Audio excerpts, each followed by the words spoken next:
Welcome to Sleepy Victorian, a place where words are woven slowly and gently to soothe the mind and carry you into calm. Here, the stories are unhurried, filled with quiet details and gentle rhythms that invite your thoughts to wander freely. Each description is crafted to ease away the day, allowing your mind to rest while the imagination drifts through the comfort of another time. Let the flow of words guide you as you settle deeper into peace and allow yourself to simply listen, breathe, and drift. You awaken just before dawn in the small room above your chemist's shop on a quiet street in central London. The first grey light filters through the curtained window as you rise from your narrow bed. In the cool stillness, you perform your simple morning ablutions. A splash of cold water from the porcelain basin, the scrape of a straight razor, the neat combing of hair. You dress in a clean white shirt and dark wool waistcoat, pulling on a well-worn jacket. Though humble, your attire is always tidy and professional, a mark of your status as a trained pharmacist, a respected figure in the neighbourhood, regarded as only a step below a physician. Many locals seek your advice before they dare incur a doctor's fee, so you take pride in looking the part. Quietly, you descend the wooden staircase that creaks underfoot, emerging into the back of your shop. In the dim light, you navigate by memory past silhouettes of shelves and counters. The air is redolent of camphor, lavender, and a medley of medicinal odours, a comforting miasma that greets you each morning. You strike a match and light a single gas lamp. A soft hiss and warm yellow glow illuminates rows of glass apothecary jars and mahogany cabinets lining the walls. Taking a key from your pocket, you unlock the inner door and step out front to unbolt the shop's exterior shutters. As you fold the wooden shutters back and latch them open, the city is beginning to stir. The lamplighter's rounds are done. Gas lights sputter out one by one along the street. A milk cart rattles by. Cool dawn air carries the distant clip-clop of horses on cobbles and the faint smell of coal smoke. You take a moment at the threshold, breathing in the morning air, then set about arranging the front window display. Like many chemists, you keep large glass show globes filled with brightly coloured liquids in the window, sapphire blue, emerald green, purely for show. In the early light, the glass flasks gleam, casting jewel-toned patches on the counter. These are traditional symbols of the trade, reassuring to the public who may not all read the signage but recognise a chemist's shop by these shimmering beacons.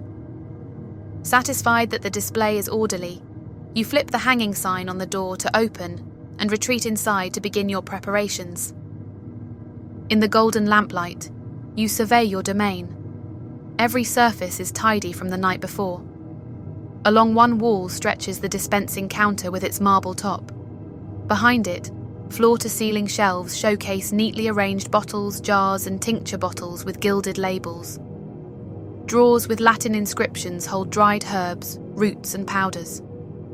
A large balance scale stands ready for weighing ounces and drams of ingredients. On the counter sits your large ceramic mortar and pestle, cleaned and dry, awaiting the day's compounding work. There is a pill tile and brass pill roller machine for forming pills from doughy extracts. A glass graduate, dropper pipettes and measuring scales are within easy reach. You take stock of heavy glass stoppered bottles on a high shelf containing the more potent stock, laudanum, strychnine, arsenic, all kept prudently out of casual reach. Ever since the Pharmacy Act of 1868, such dangerous drugs are legally restricted to sale by qualified chemists like you. You reflect that in your youth, not so long ago, it was possible for anyone to walk into a shop and buy opium tincture, cocaine, or even arsenic over the counter with no prescription. Those days of unregulated trade are past. Now you alone shoulder the responsibility of dispensing these powerful substances safely. This morning, as on any other, you methodically begin the opening routine. You check the day's supply of distilled water, kept in a large stoppered carboy, enough for mixing prescriptions. You top up the spirits lamp on your workbench with alcohol for heating and sterilising tools. A quick glance into the cabinet confirms that frequently used remedies are in stock. There is sufficient castor oil, enough Epsom salts, plenty of sulphur and charcoal powders. Blue glass bottles of liniments and syrups line another shelf, their labels facing front. Satisfied, you tie a clean linen apron around your waist, ready to greet the first callers. You permit yourself a sip of strong tea from the cup you've brewed on the small stove in back, enjoying one last quiet moment. Soon, the bell above your door jingles softly. Your first customer of the day has arrived. A timid young woman steps hesitantly into the shop, a baby swaddled in her arms. She looks exhausted, with dark circles under red-rimmed eyes. You recognize her as a seamstress from a nearby alley and offer a gentle smile. She explains that her baby hasn't slept through the night in days, kept awake by incessant crying from colic. She's come in desperation for something to soothe the poor child, and perhaps to salvage her own frayed nerves and need for rest. You nod understandingly. Hers is a request you hear almost daily. Reaching to a high shelf, you take down a small brown bottle labelled Tincture of Opie Camphor, commonly known as Godfrey's Cordial, or Mother's Friend. Inside is a dark syrup of opium, water, and treacle molasses. It's a popular patent remedy for infants, purported to relieve colic, diarrhea, and fussiness. Every dose is laden with laudanum, making it a powerful sedative. As you carefully pour the thick syrup into a smaller vial for her, you gently stress the importance of dosage. No more than 2 or 3 drops for the little one, diluted in water, and only if truly needed. Many quarterns of Godfrey's Cordial have passed over your counter to desperate mothers. It's known to keep infants quiet, sometimes too quiet. Yet, for a working mother with no other relief, it is a risk often taken. You affix a handwritten label to the vial, Godfrey's Cordial, 2 drops only, and hand it to her. She lets out a sigh of relief, as if the very promise of quietude tonight is enough to soothe her.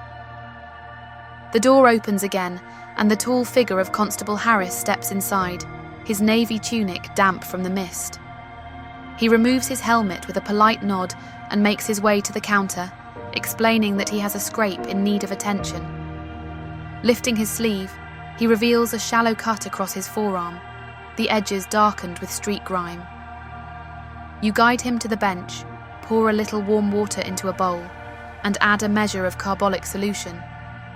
The smell rises sharply as you clean the wound, the constable gritting his teeth but holding still.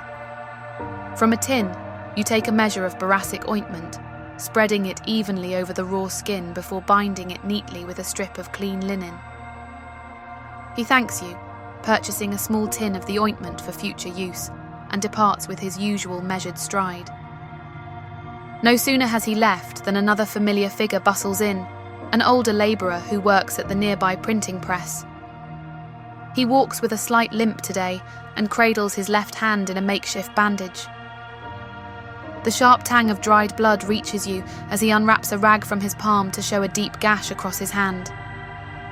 That cut, he explains ruefully, came from an accident with a printing machine blade.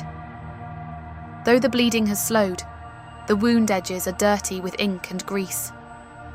You gently examine the laceration. It is jagged but mercifully not too deep.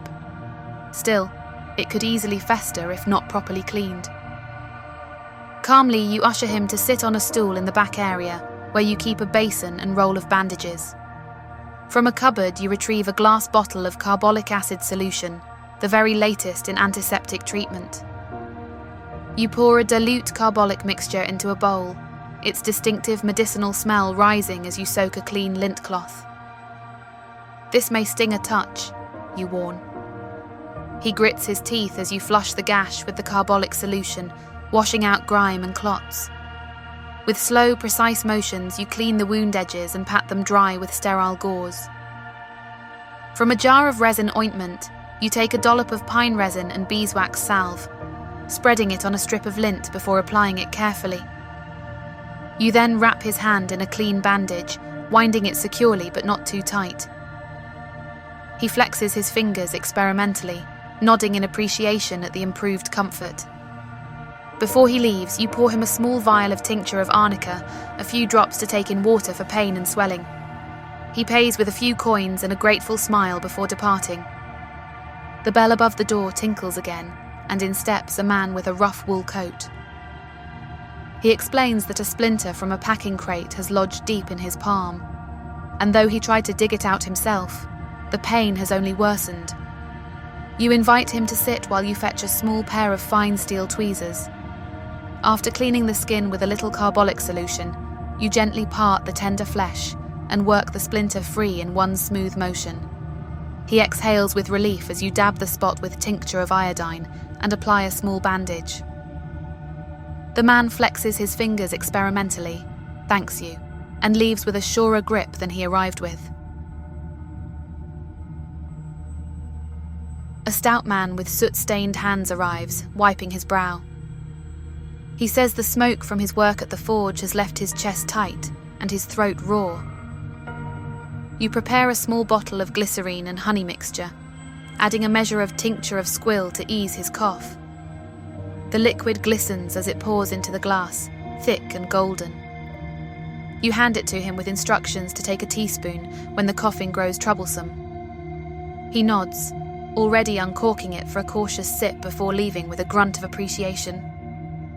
Back at the counter, you notice a slip of paper slid under your door earlier. Unfolding it, you recognize the scrawled Latin of a physician's prescription. It's from Dr. Abernathy down the street, requesting a preparation for a patient to be delivered.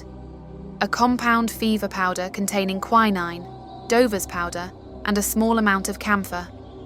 The prescription is to be divided into 6 doses. From your shelves, you collect the ingredients: quinine sulfate, Dover's powder, and refined camphor. On the marble slab, you weigh each component carefully, tip the powders into your mortar, and blend them into a homogeneous mixture. A hint of camphore's mentholated aroma tickles your nose. You divide the powder into 6 packets, fold them neatly, and label them as directed. The bell rings again. A well-dressed maid enters with a list. Smelling salts for her mistress, camphorated cold cream, and Holloway's ointment for the master's gout. Then, with a glance around and a lowered voice, she requests another box of complexion wafers. From a locked glass cabinet, you retrieve the small box, arsenic wafers, marketed as a harmless beauty aid to lighten the skin. You wrap it discreetly. In truth, you know the dangers, but society women prize that pale complexion above all. You include a small sample of violet perfume for her mistress, and she departs with a grateful nod. The door opens to reveal a young woman in a plain but well-kept dress, her hands clasped tightly around a small purse. She explains in a soft voice that she has been feeling run down and wishes for something to restore her strength. You draw open several of the apothecary drawers, taking pinches of dried dandelion root, sarsaparilla and gentian, each weighed with care before adding a little dried orange peel for flavour. The scent of the mixture is earthy and faintly sweet as you blend it in the mortar. Once prepared, you tip the mixture into a paper packet, fold it neatly, and advise her to steep a spoonful in boiling water, sweetening it with honey if desired. She thanks you warmly, tucking the packet safely away before stepping back into the street. Regular patrons come and go, a baker buying liver pills, an errand boy sent for Epsom salts. Each interaction is unrushed and cordial, a steady rhythm of advice and exchange. A young lad appears at the counter, his hair tousled and his trousers marked with fresh grass stains. He admits to having taken a hard fall, grazing both knees badly. You lead him to the bench, wash away the dirt with a clean cloth dipped in warm water, and apply a dusting of antiseptic powder to each scrape. He watches in fascination as you bind both knees with fresh linen strips. With his pride restored and his knees protected, he thanks you shyly before darting back outside. A young maid arrives with a nervous glance, producing a note from her employer. It requests a supply of smelling salts, but she hesitates before adding that the mistress would also like a little something for her nerves. You fetch the aromatic ammonia for the salts, the sharp scent already rising from the stopper, and also prepare a small vial of tincture of valerian. As you pack them together, you explain that a few drops in water should be taken sparingly to calm restlessness. She tucks the package into her basket and whispers her thanks before hurrying away. Not long after, a wiry dock worker arrives asking for rat poison. By law, you measure arsenic powder already mixed with soot, enter his details into the poisons register, and sternly warn him to use it only for vermin. He nods quickly and leaves. A tailor's apprentice steps into the shop, explaining that he pricked his finger deeply with a needle, and it has begun to throb. You examine the reddened fingertip and clean it with warm carbolic water, the sharp scent rising as you work. You lance the tiniest pocket of pus with a fine lancet, the boy wincing but watching intently. Once drained, you dab the spot with iodine and wrap it in a small strip of lint. You advise him to keep it dry and to return if the swelling spreads. He flexes the finger experimentally and smiles in relief. The door opens to reveal a man in his early 50s, wearing a bowler hat and a once fine overcoat that has seen better days. He leans heavily on the counter, explaining that he has been plagued by a painful boil on his thigh for over a week. He lowers his voice as if embarrassed by the location. You nod knowingly and set out a jar of drawing ointment made from ictamol and soft paraffin. The strong tar-like scent fills the air as you warm the salve slightly over the spirit lamp. You instruct him on how to apply it thickly to the swelling and keep it covered with lint, changing it twice daily. You also hand him a small paper packet of sulfur powder to take each morning in milk to help cleanse the blood. He leaves walking a little straighter, clearly relieved to have a plan for his discomfort. The noontime fog creeps in, muting the street sounds. A smartly dressed gentleman bursts in, asking urgently for Vin Mariani, the coca-infused tonic wine. You do have a few bottles in stock, and he purchases one immediately, clutching it as if he depends on it to get through his day. A middle-aged man with an anxious look steps into the shop, clutching a folded scrap of paper. He explains that he has been suffering from frequent headaches and dizziness, and the note from his doctor recommends a preparation of bromide of potassium. You measure the fine crystals into a small brown bottle, adding a little peppermint water to disguise the bitterness. As you hand it over, you instruct him to take a teaspoon in water when the headaches strike, and to avoid strong spirits for a while. He nods solemnly, pocketing the bottle as though it were a charm against his troubles. Then Father O'Leary, the parish priest, steps in for Friar's balsam and cod liver oil. In hushed tones, he explains that a young girl in his parish is desperate, pregnant and terrified, and asks if you have anything to restore her monthly courses. You quietly prepare a packet of herbal tea containing pennyroyal, motherwort and mugwort, warning him of its dangers and instructing on careful use. He thanks you gravely and leaves. 2 apprentices from the steelworks come for bandages and burn salve for an injured co-worker. Moments later, a commotion at the door. A man half carrying another with a blood-soaked leg bandage. A heavy crate crushed the dock worker's leg. You lead them to the back, cut away the trouser, and see a deep gash likely accompanied by a fracture.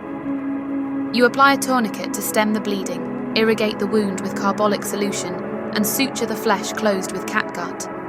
The dock worker bears the pain bravely, biting on leather. Once bandaged, you insist he go to hospital for proper setting of the bone, splinting the leg for the journey.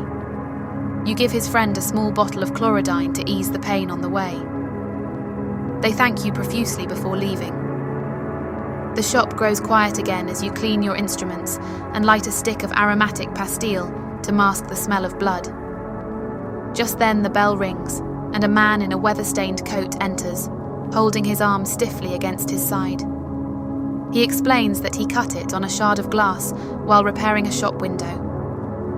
Rolling up his sleeve, he reveals a neat but deep slice running several inches along the skin. You clean the wound carefully with warm carbolic solution, the sharp medicinal scent filling the room.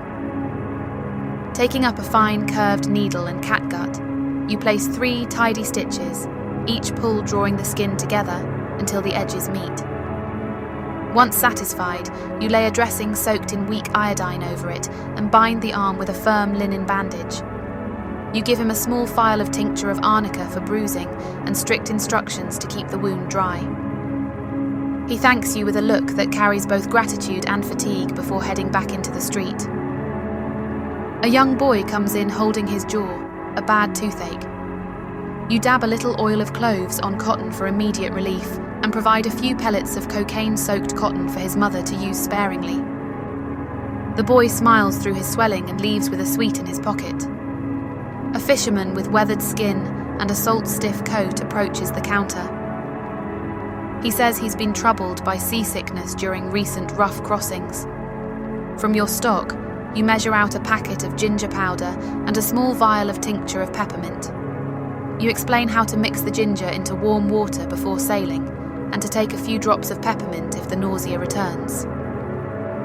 He grins, saying he will test it on his next voyage, and leaves with the packet and vial wrapped neatly in brown paper. The bell tinkles again, and a man in a long coat steps in, removing his hat to reveal thinning grey hair. He asks for something to help with persistent indigestion. You measure out a mixture of bicarbonate of soda and powdered gentian root, explaining that it will both settle the stomach and stimulate digestion. The powders are wrapped neatly in small paper packets, each labelled for single use. The man slips them into his coat pocket, thanking you for the clear instructions, and leaves with a more relaxed expression. The door opens to a man with a waxed moustache who sets a small wooden box on the counter. Inside is a set of false teeth, the gums stained from tobacco. He explains that they have been rubbing his mouth raw and asks for a salve. You prepare a small pot of glycerine jelly mixed with borax, demonstrating how to apply a thin layer to the sore spots before wearing the teeth. He chuckles at the unusual service but leaves satisfied, tipping his hat in thanks. A poor beggar woman comes in asking if you have any leeches. An odd request, but you do keep a jar of live leeches in a cool corner, as they are still occasionally used to reduce swellings, or in old-fashioned bloodletting. She has an infected, swollen finger and believes a leech might suck out the bad blood. Feeling pity, you fish out one small leech, drop it into a tin for her, and don't charge her a farthing.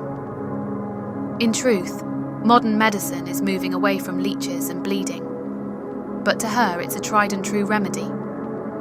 You gently advise her to keep the finger clean and seek help if it worsens, then send her on her way.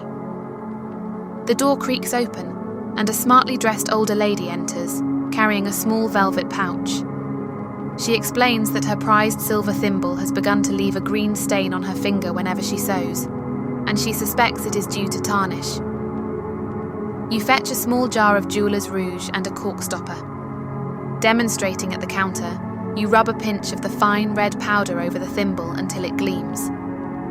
She laughs softly at the transformation and purchases a small paper of the powder for herself, remarking that her finger may now return to its proper shade. Between customers, you refill the dispensing jars on the counter with commonly used mixtures. With a metal scoop, you transfer dried chamomile flowers to a front jar labelled Anthemis, and grind a fresh batch of peppermint leaves to replenish the essence used for stomachache mixtures. You ensure the opium jar in your locked cabinet still has enough laudanum prepared. It does. Several ounces remain. You also check your stock of morphia and sulfonal, kept for rare special prescriptions. Everything seems in good order. The bell rings again, and a tall man in a weather-stained greatcoat enters, his beard beaded with droplets from the mist outside.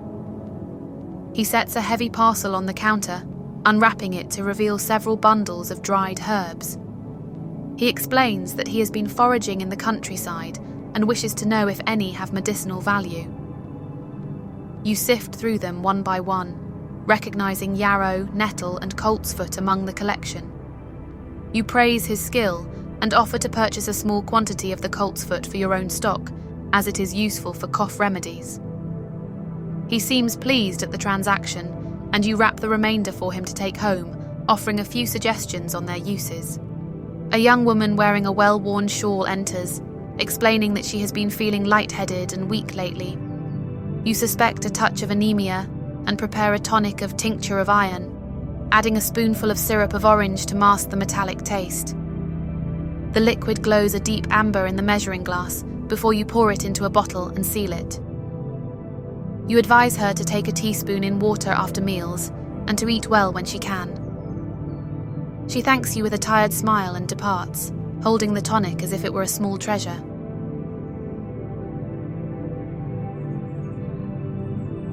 The bell rings sharply, and a pale, anxious woman in her 30s hurries in, her hands trembling.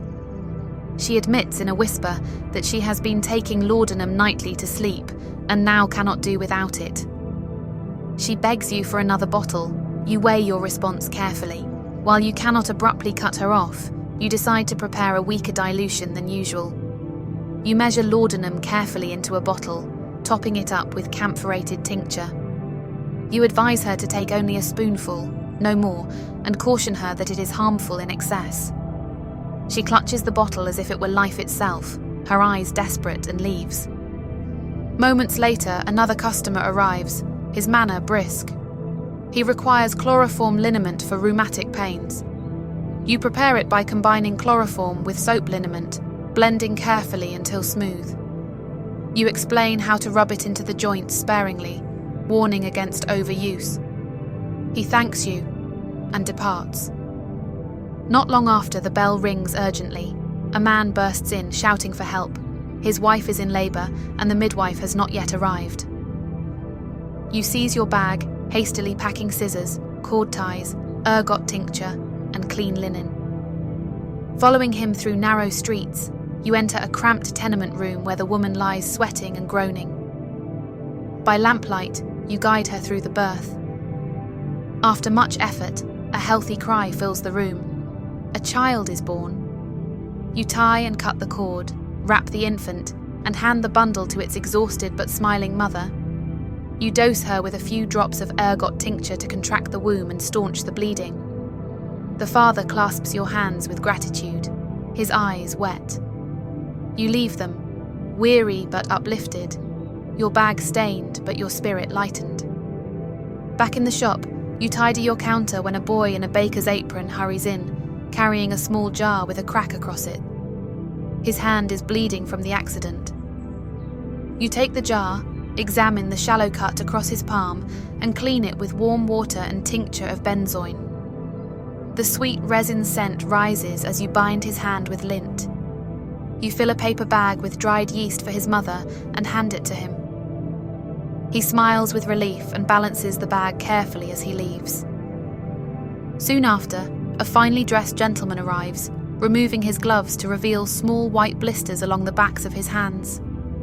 He explains they appeared after wearing new leather gloves during a recent outing. Suspecting a mild irritation from the tanning process, you fetch a pot of cold cream mixed with zinc oxide. You demonstrate how to spread it thinly over the affected skin and advise him to leave the gloves unworn until the irritation passes. He thanks you with a polite bow before stepping back into the misty street. A woman in a travelling cloak enters carrying a wicker basket. Inside is a small trembling lapdog with watery eyes. She explains that the poor creature has been unwell since their journey from the coast. You examine the dog gently, then prepare a teaspoon of castor oil with a drop of peppermint. You instruct her to give the mixture and keep the animal warm by the fire. She thanks you, wrapping the basket close to her chest as she departs. The door opens once more, and a young man in a patched overcoat shuffles in with a sheepish look. He explains that he has been suffering from toothache but cannot afford a dentist. You prepare cotton pellets soaked in cocaine hydrochloride and oil of cloves, wrapping them in waxed paper. You explain he should place one into the cavity when the pain is severe. He tests one immediately, sighing with relief as the numbness sets in. He thanks you sincerely and leaves, his step lighter. The shop quiets at last. You wipe down the counters, wash the stained instruments, and ensure the jars are stoppered tight. You write notes in your ledger, medicines dispensed, poisons registered, payments owed. You trim the lamp wick and let the flame steady. The mingled scents of herbs, resins and tinctures linger in the air. Camphor, cloves, carbolic acid, lavender water, tar, peppermint, opium. You sit for a moment in the stillness, reflecting on the endless stream of lives that pass through your little shop, the sick and the hopeful, the weary and the desperate, each leaving with some small measure of relief. This work is unending, sometimes grim, yet it binds you to your community in ways few professions can. The jars on your shelves are more than powders and potions. They are trust, necessity, and hope. And so you wait, ready for the next ring of the bell. A woman in a faded shawl steps slowly inside, carrying herself with the careful stiffness of someone who has been in pain for many days. She sets a small purse on the counter and explains, in halting words, that she has been plagued by constant headaches that throb behind her eyes. As she speaks, you watch the way she winces at the sound of the bell still jangling behind her, how her shoulders draw up against the faint hiss of the lamp. You fetch your mortar and pestle and begin to grind a mixture of powdered willow bark with a measure of dried feverfew. The pestle makes a steady rhythm against the stone, each turn releasing the sharp green scent of the herbs. You carefully tip the powder into folded papers, each labelled with a neat hand, and explain how she must infuse the dose in hot water, sipping slowly. To ease her nights, you prepare a draught of bromide in syrup of orange, the glass catching the lamplight as you stir. She listens intently, nodding at each instruction, and her tired expression softens into something like relief. When she gathers her things to leave, the weight of worry seems just a little lighter. Later, a familiar figure appears, an elderly cobbler whose hands are blackened by years of leatherwork. Today, he complains not of his joints, but of a deep soreness in his chest that makes him short of breath. He lays a hand on the counter, as if steadying himself, his nails rimmed with polished dust. You listen to the faint rasp in his breathing, then move to your shelves to gather the makings of a soothing draught. Into a tall glass measure you pour syrup of squills, tincture of ipecacuanha, and a measure of glycerin, the liquids swirling together in amber and russet ribbons. As you stir, you explain in plain terms how the mixture will loosen the phlegm and ease his cough. You cork the bottle with care and wrap it in paper so his old hands will not slip on the glass. Before he leaves, you add a small paper of lozenges flavoured with licorice and menthol, suggesting he keep them in his pocket when the coughing fits come suddenly. He grips your arm in thanks, the smell of leather still clinging faintly to his coat, and steps back into the mist. The bell rings again, slower this time, and a tall, gaunt man enters, his clothes neat but worn at the edges. He speaks in a low voice about a gnawing pain in his stomach that refuses to pass, leaving him weak and restless. As he talks, you notice the way he presses a hand to his abdomen, as though trying to hold himself steady from within. You decide upon a careful course. First a mild aperient to cleanse, then a tonic to restore. You grind rhubarb root into a fine powder, mixing it with magnesia, the pale dust rising in the lamplight as you work. Each paper is folded crisply, the edges meeting with precision. Then, with more deliberation, you prepare a cordial of peppermint, ginger, and diluted spirit of ammonia. The aroma fills the shop, sharp yet warming, as you decant it into a stout bottle. You describe the regimen slowly, making sure he follows each step, and you watch the tension in his brow ease as he realises his suffering is being taken seriously. He departs more upright than he arrived, holding the bottle close against his chest. Not long after, the door creaks open to admit a young woman, finely dressed but clearly distressed. She explains that her sister has been unable to sleep for many nights, kept awake by a restlessness that grows worse with each passing hour. As she speaks, she toys anxiously with the ribbon at her wrist, glancing around the shelves as though searching for reassurance in the labelled jars. You take down your scale and carefully weigh a small portion of powdered hops and valerian root, mixing them with crushed chamomile flowers until the blend gives off a warm, earthy scent. You show her how to steep the mixture as a tisane, the aroma alone calming the nerves. For nights when the agitation becomes unbearable, you also measure out a draught of chloral hydrate in syrup, sealing the heavy glass bottle with red wax. As you hand it over, you caution her to give no more than a spoonful at a time, and never for too many nights in succession. She listens with wide, serious eyes, nodding at every word. Before she departs, you add a vial of lavender water to the bundle, a simple comfort she did not expect, and you see her shoulders drop with a small measure of relief. A woman in a faded blue cloak enters hesitantly, pausing at the door as if uncertain whether she should disturb you. She carries a wicker basket lined with cloth, and when she sets it down on the counter, you see that inside is a boy of no more than 5, asleep but restless, his cheeks flushed and damp with sweat. She explains that he has been feverish for 2 nights, his small body burning hot despite cool cloths and whispered prayers. You lean closer, noting the rapid rise and fall of his chest, the faint sound of breath rattling at the back of his throat. You move carefully among your shelves, selecting dried chamomile blossoms, elderflower, and powdered niter. The chamomile has a sweet, apple-like scent as you crumble it into the mortar, the elderflower pale and dry, scattering like fragile snowflakes. The pestle turns slowly, grinding them to a fragrant blend that fills the shop with a calming, meadow-like air. You spoon the mixture into a muslin bag, tying it with twine, and explain that she must steep it in hot water, pressing the bag until the liquid runs pale gold. You prepare a small vial of sweet spirits of niter as well, its sharp odour rising as you uncork the bottle. You explain that just a few drops in water will help to lower the heat within the child.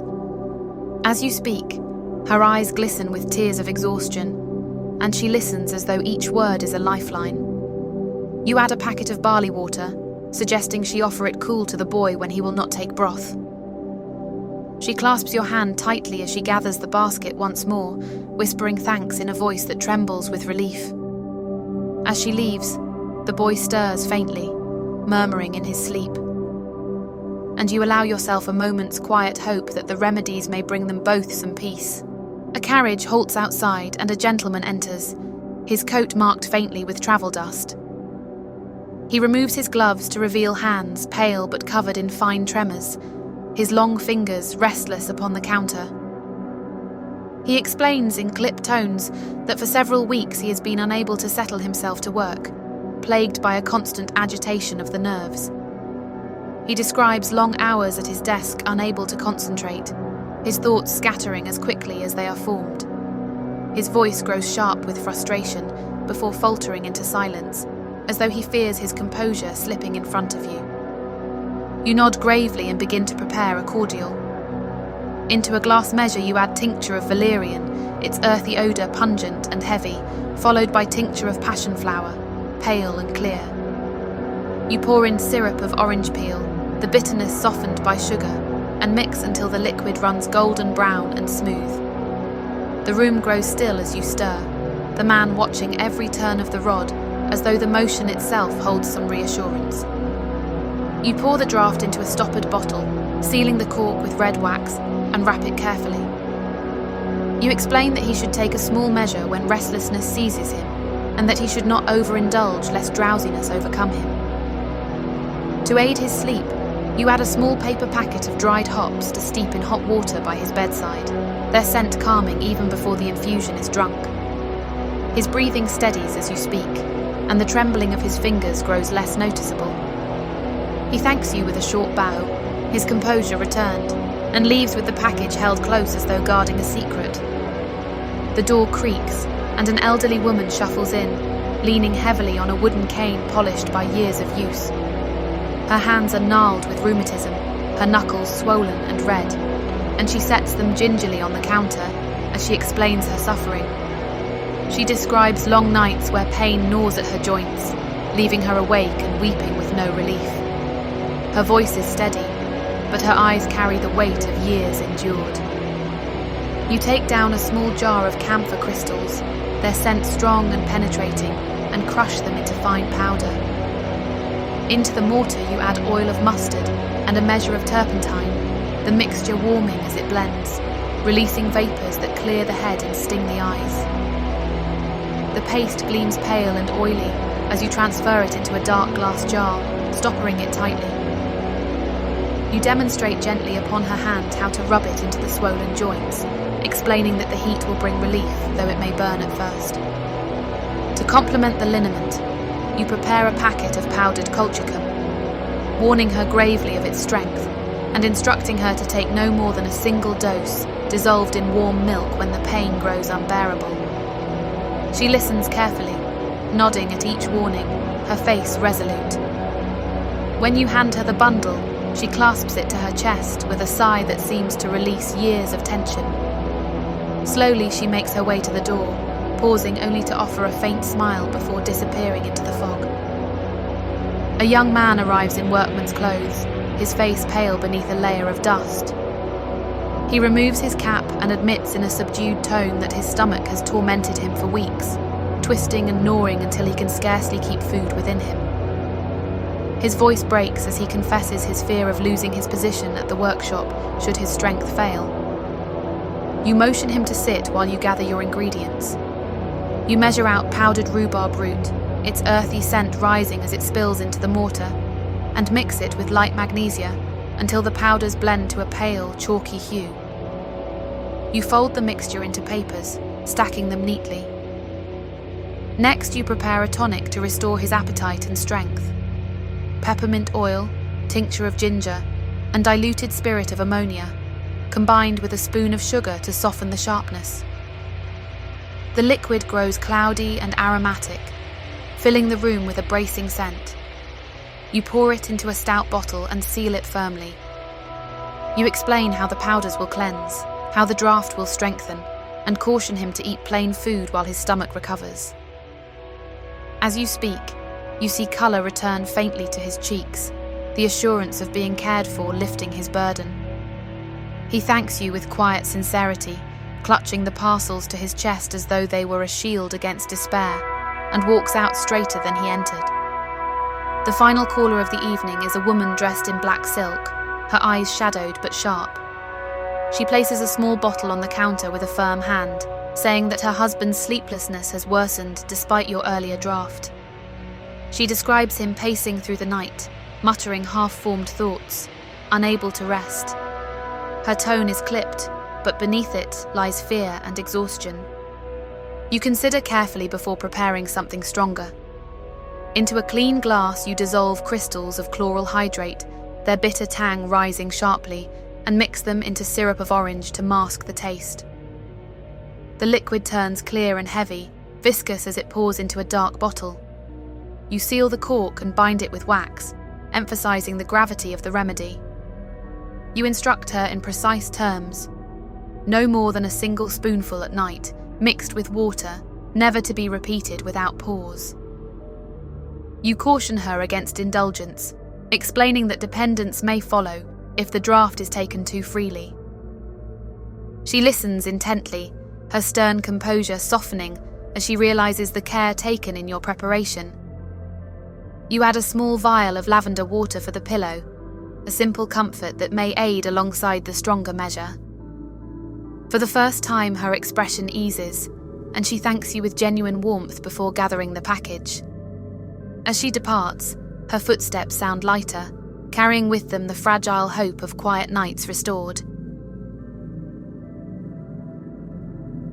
The door opens to reveal a miner, his boots thick with clay and his shoulders hunched beneath a worn coat. His face is ashen, the lines of strain etched deeply into his skin, and he removes his hat with a trembling hand.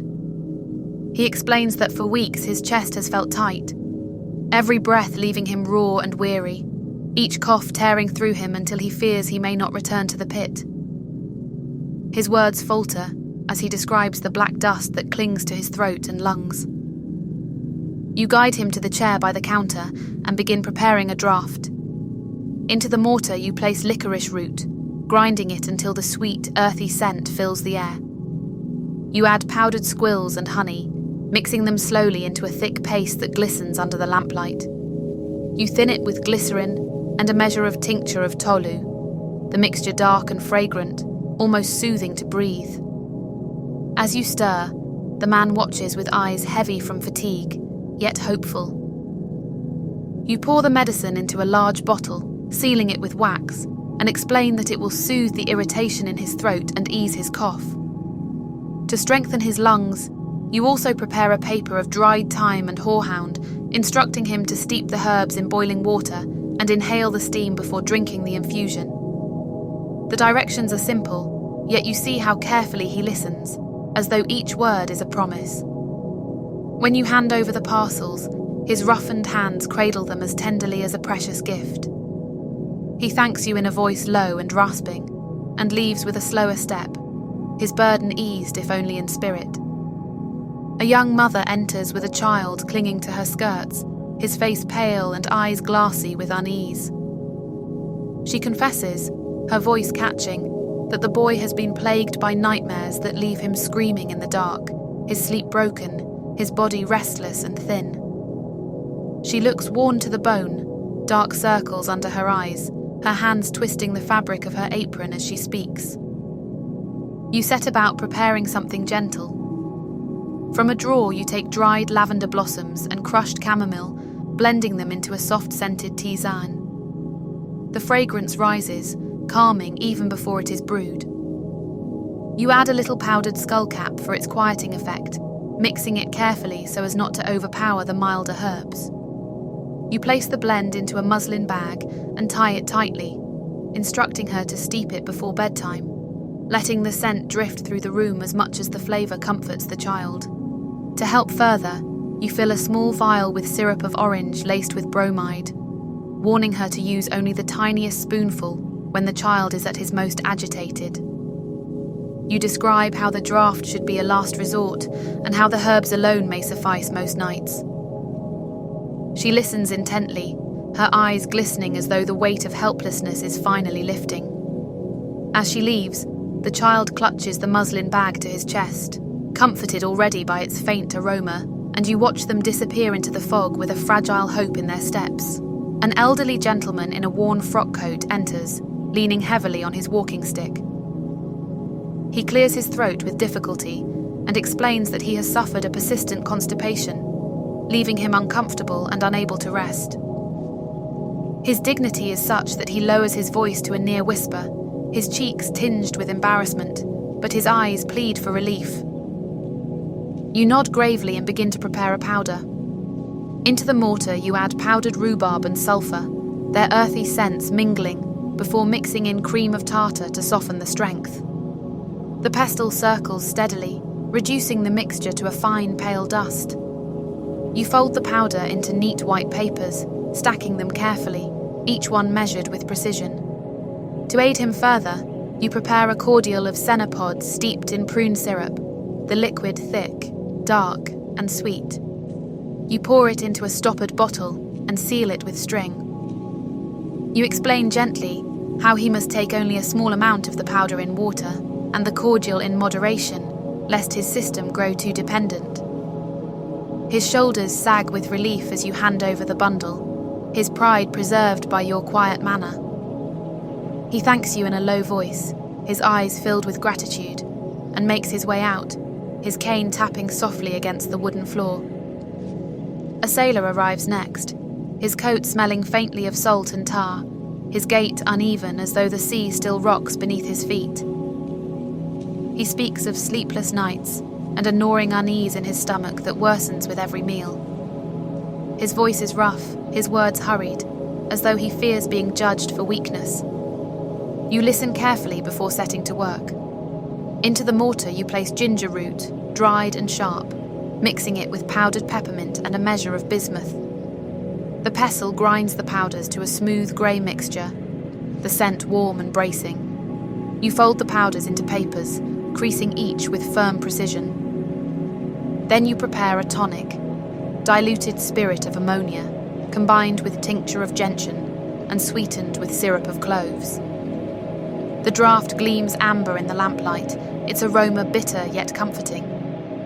As you pour the liquid into a bottle, you explain how the powders will ease the queasiness and the draught will strengthen his digestion. You instruct him to avoid strong spirits and salted meat for a time, advice he receives with a rueful smile. He takes the package with a rough nod, his calloused fingers surprisingly gentle as they close around the glass. He thanks you quietly and leaves, the door creaking shut behind him as the faint smell of the sea lingers in the shop. Finally, a young woman in modest dress enters, her cheeks flushed and her manner anxious. She explains in a trembling voice that she suffers from palpitations, sudden flutters of the heart that leave her breathless and weak. As she speaks, her hand strays to her chest, pressing firmly as though to still the erratic beating. You gather your ingredients with care. From the shelf you take tincture of digitalis, green and potent, and dilute it with a measured hand. Into a small bottle, you add syrup of lemon to mask the bitterness, the liquid turning pale gold as it settles. You stir slowly, watching the light catch the surface. You explain carefully that the medicine must be taken sparingly, that it is strong and must not be exceeded. To support her further, you prepare a mild tonic of iron filings dissolved in wine, the liquid turning a deep ruby hue. You pour it into a second bottle, the glass cool beneath your hand, and set it beside the first. You instruct her to take the iron tonic daily for strength, and the digitalis only when the palpitations grow severe. She listens with rapt attention, her expression caught between fear and trust. When you hand her the bottles, she clutches them as though they are lifelines, whispering her thanks before departing into the misty street. The bell above the door jingles softly as a blacksmith enters, his clothes streaked with soot and his arms heavy with muscle but stiff with pain. He winces as he removes his leather apron, explaining that the pounding of the hammer and the heat of the forge have left his shoulders and back aching unbearably. His voice is low, steady, but beneath it lies the quiet desperation of a man whose craft demands more of his body than it can give. You guide him to a stool and begin preparing a liniment. Into the mortar, you place camphor crystals, grinding them until their sharp scent fills the air, mingling with the lingering odour of iron and ash on his clothes. You add oil of turpentine and tincture of arnica, stirring until the mixture gleams a pale, oily gold. The fumes rise strongly, catching in your throat, but you continue until the consistency is smooth. You decant the liniment into a jar and stopper it firmly. You demonstrate how he should rub it deep into his muscles after the forge cools, warning that it will burn at first, but soon loosen the stiffness. To complement it, you prepare a tonic of quinine and syrup of cinnamon, explaining it will strengthen his constitution and help fight the weariness that dogs his long hours. He accepts the bottles with hands still rough from the anvil, his gratitude evident, though his words are few. As he departs, the faint smell of smoke lingers in the shop, as though the forge itself had visited. A tailor enters next, fine needle marks visible on the tips of his fingers, his expression weary but precise. He explains that his eyes strain constantly, blurring the stitches until he must pause and press them shut, the pain sharp and unrelenting. He fears his livelihood is slipping from him thread by thread. His voice trembles as he confesses his dread of losing his craft, the one skill that has sustained him for decades. You fetch dried eyebright herb, crushing it gently until its green, grassy scent fills the air. You mix it with chamomile blossoms, blending them into a soft, fragrant tisane. You fold the mixture into a muslin bag, explaining how he should steep it in warm water, pressing cloth soaked in the infusion against his closed eyelids. To ease his tension, you also prepare a small vial of syrup of poppies, diluted and sweetened, cautioning him to take it sparingly only on the most restless nights. As you hand him the remedies, He studies them with the same careful eye he might give a spool of thread, weighing their worth with silent hope. His thanks is quiet but sincere, and as he leaves, you imagine him returning to his work with steadier vision, each stitch carrying less pain. An elderly farmer arrives, his boots thick with mud, the smell of damp earth clinging to him. He speaks of persistent stiffness in his legs, a creeping pain that grips him each morning and makes the fields seem longer than they once were. His voice is matter of fact, but the way he lowers himself into the chair reveals the toll it takes. You prepare a draught of tincture of guaiacum mixed with syrup of sarsaparilla, the liquid dark and resinous. Its odour fills the room with a woody sweetness, thick and almost medicinal in its weight. You pour it into a glass bottle, corking it tightly, and explain that he should take a spoonful each day to warm his blood and ease his joints. To give immediate comfort, you also roll a mustard poultice, the sharp scent rising as you spread the powder onto a cloth ready to be warmed and applied. The farmer nods gravely, accepting each item with the same steady hands that guide plough and seed. He offers a slow, thoughtful thanks, his eyes soft with the recognition that even age cannot still his duty to the land. As he leaves, the earthy smell of the fields lingers behind him, a reminder of the soil that shapes every life around you. A scholar appears, carrying a stack of worn books under his arm, his fingers stained with ink. He explains that he has been tormented by relentless indigestion, his nights spent pacing with discomfort after long hours bent over study. His tone is earnest, his words spilling quickly, but his face is gaunt, hollowed by sleeplessness. You select powdered magnesia and tincture of peppermint, blending them into a draught with a little syrup of fennel. The mixture turns pale and milky, its scent cool and refreshing. As you stir, you explain how it will settle the acids that gnaw at his stomach. You pour it into a tall bottle, corking it with care. To strengthen his digestion over time, you also prepare a tonic of gentian root steeped in wine, its bitterness softened with honey. He accepts the medicines with hands that tremble from exhaustion, his relief evident in the way he finally exhales.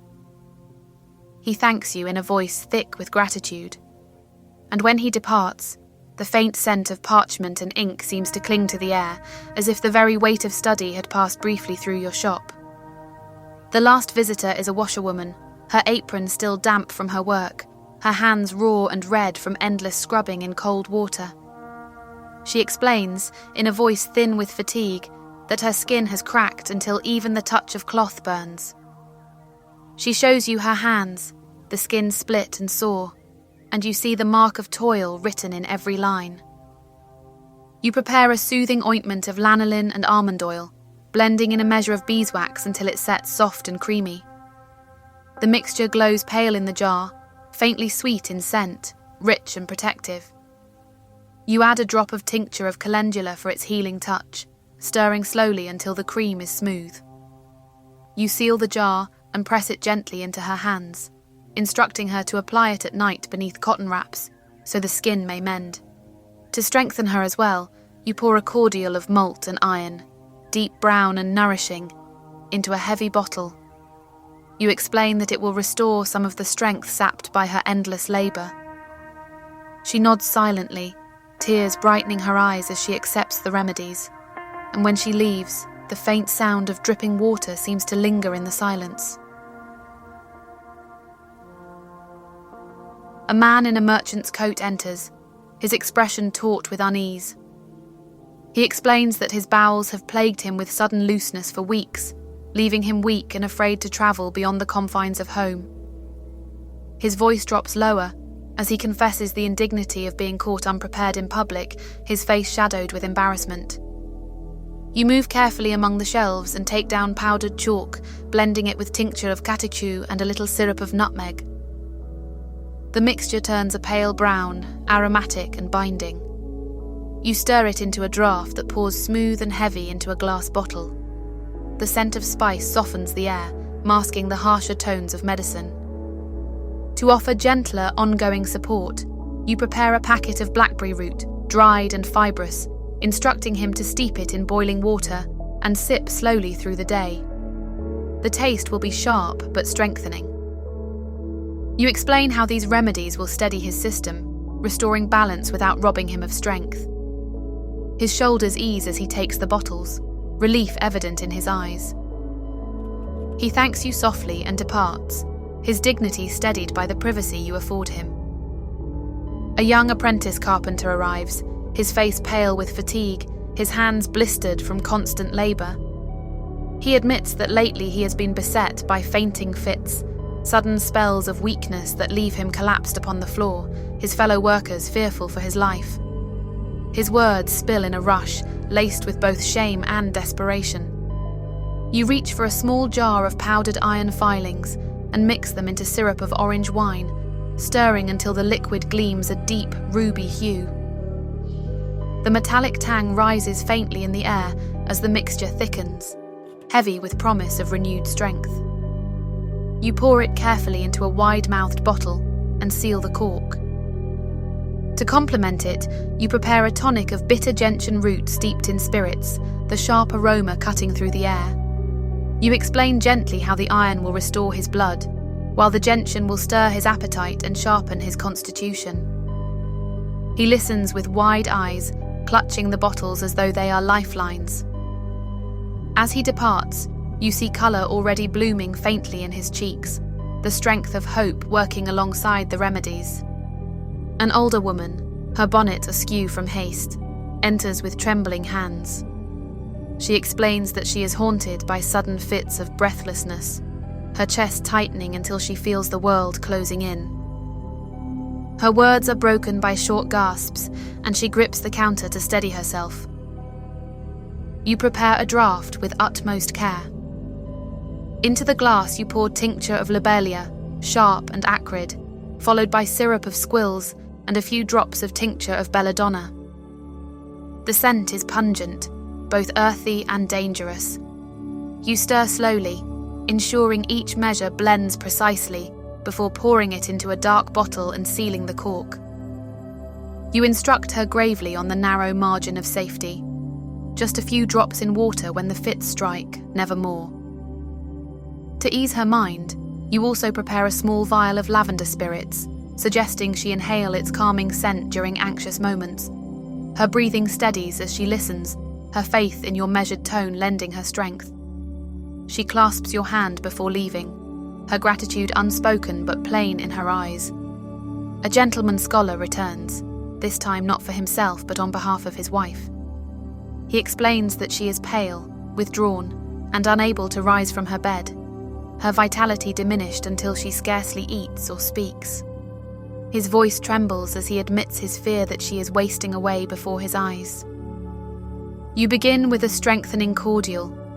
Into a large glass measure you mix tincture of cinchona bark, strong and bitter, with syrup of raspberry to soften the taste. The liquid turns deep red, catching the lamplight as it swirls. You pour it into a wide bottle and seal it firmly. Next, you prepare a nourishing malt extract, thick and sweet, rich with restorative power. You pack it carefully into a jar, pressing the lid tight. You explain how she must take the cordial daily, the malt in small spoonfuls to build her strength. You advise gently on plain broths and quiet rest. His relief is immediate, his posture straightening as he gathers the parcels, as though the act of carrying medicine home is itself a shield against despair. He thanks you in a voice filled with both gratitude and fear, and departs swiftly into the mist. The final caller is a printer, his hands stained dark with ink, his eyes rimmed red from long nights by the press. He explains that his hearing has begun to fail, a ringing sound drowning the words of his fellows, leaving him isolated and afraid. His voice is heavy with worry, as though silence itself is creeping in to claim him. You prepare a mixture of tincture of gelsemium and oil of almond, stirring until the two blend smoothly, their scent faint but oddly soothing. You pour the draught into a small bottle, corking it tightly. You instruct him to take only a few drops in water, warning of its potency. To support him further, you also prepare a poultice of garlic and mustard seed, suggesting it be warmed and placed behind the ear to stimulate circulation. He accepts the remedies with a solemn nod, his inky hands trembling slightly as they close around the glass. He lingers at the door, as though reluctant to return to his noisy, echoing world, before offering a quiet thanks and stepping back into the night. A quiet knock at the door announces the final caller, an elderly gentleman leaning heavily on a walking stick. His voice is soft, almost apologetic, as he explains that sleep has eluded him for many nights, leaving his mind restless and his body frail. He speaks not with urgency, but with the weariness of one who longs for peace. You listen with patience, then reach for dried hops and chamomile, crushing the blossoms until their fragrance fills the room with a warm, calming sweetness. You blend them into a tisane, folding the herbs carefully into a paper packet. Next, you prepare a small vial of syrup of poppies, its dark liquid glimmering as you stir in honey to soften its bitterness. You explain that a few drops in warm milk will help him drift into rest, while the tisane will soothe him gently whenever he wishes. His relief is quiet but profound, the lines in his face easing as he takes the remedies. He thanks you with a bowed head and departs slowly into the night. When the door closes, the shop grows still. The jars and bottles gleam faintly in the lamplight, their scents mingling in the hushed air. You tidy the counter, placing each tool back in its place, wiping away the last traces of powders and tinctures. The mortar is rinsed, the scales brushed clean, the ledger closed. With each small task, the space settles into order, ready for another day. At last, you lower the lamps, and the gentle quiet wraps around you, carrying you into rest.